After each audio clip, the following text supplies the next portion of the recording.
বলা আছে একটা বর্গের অন্তর্বৃত্ত এবং পরিবৃত্ত দুইটাই আঁকতে হবে। ত্রিভুজে অন্তর্বৃত্ত, বহির্বৃত্ত, পরিবৃত্ত আঁকার তুলনায় বর্গের মধ্যে আঁকা তুলনামূলক অনেক সহজ হয়। এজন্য প্রথমে আমাদের একটি বর্গ আঁকতে হবে। হয়তো পরীক্ষার সময় বলা থাকতে পারে যে একটি বর্গের এক বাহুর দৈর্ঘ্য দেওয়া আছে, ধরো আনুমানিক আমি এখানে 5 সেন্টিমিটার বা 6 সেন্টিমিটার কিছু একটা ধরে আঁকিয়ে নিচ্ছি। বর্গ আঁকাতে হয় কীভাবে, এটার সাথে সাথে তোমরা শিখে ফেলতে পারো। 5 সেন্টিমিটার যে একটা বাহু দেওয়া আছে, সেই বাহুর একেবারে কেন্দ্রবিন্দুতে শুরুর বিন্দুটাতে আমরা 5 চাপ দিয়ে একটা 90 ডিগ্রি এঁকে নেব, কারণ বর্গের প্রতিটা কোণে কি সমকোণ হয়।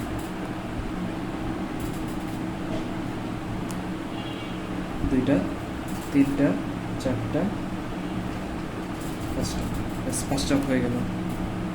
5 চাপ দিয়ে আমরা যেটা আঁকাবো সেটা হবে আমাদের 90 ডিগ্রি সমকোণ, অর্থাৎ আমরা এখানে একটা সমকোণ এঁকে নিলাম। এখানে যে ভূমি বরাবর যে বাহুটা নিয়েছিলাম সেটা সমান করে এখন আমরা এদিকে একটা রেখা কাটবো, এদিক থেকে একটি চাপ কাটবো, আবার এই কাটা বিন্দু থেকে আরও একটা চাপ কাটবো। এবার এই সবগুলো যোগ করে দিব। যে একটা,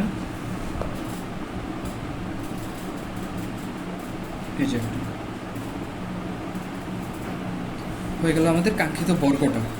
বর্গের পরে এটা থেকে আমাদের আঁকাতে হবে হলো অন্তর্বৃত্ত এবং পরিবৃত্ত। তো এটার জন্য আগে আমরা কর্ণদ্বয় যোগ করে নিই। এই যে একটা কর্ণ এবং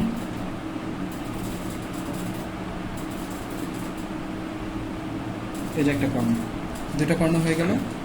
এখন প্রথমে আমরা যদি এই ছেদবিন্দু থেকে একেবারে কর্ণের ঠিক শীর্ষবিন্দু পর্যন্ত দেখি, তাহলে এখান থেকে আমরা একটি পরিবৃত্ত পেয়ে যাব।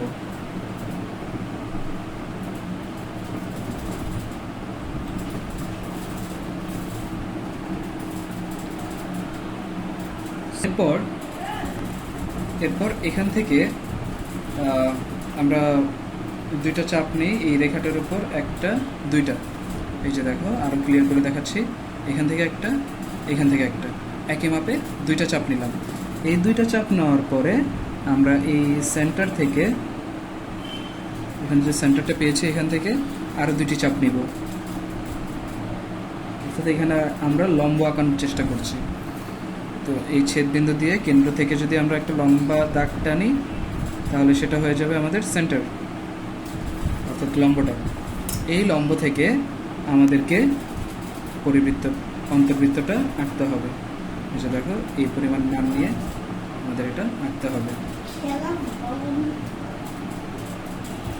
দেখো, আমি বৃত্তটা এঁকে দিচ্ছি।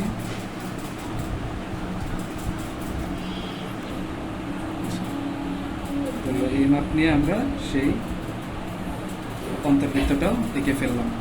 তাহলে একটা বর্গের মধ্যে অন্তর্বৃত্ত এবং পরিবৃত্ত হলো এটা।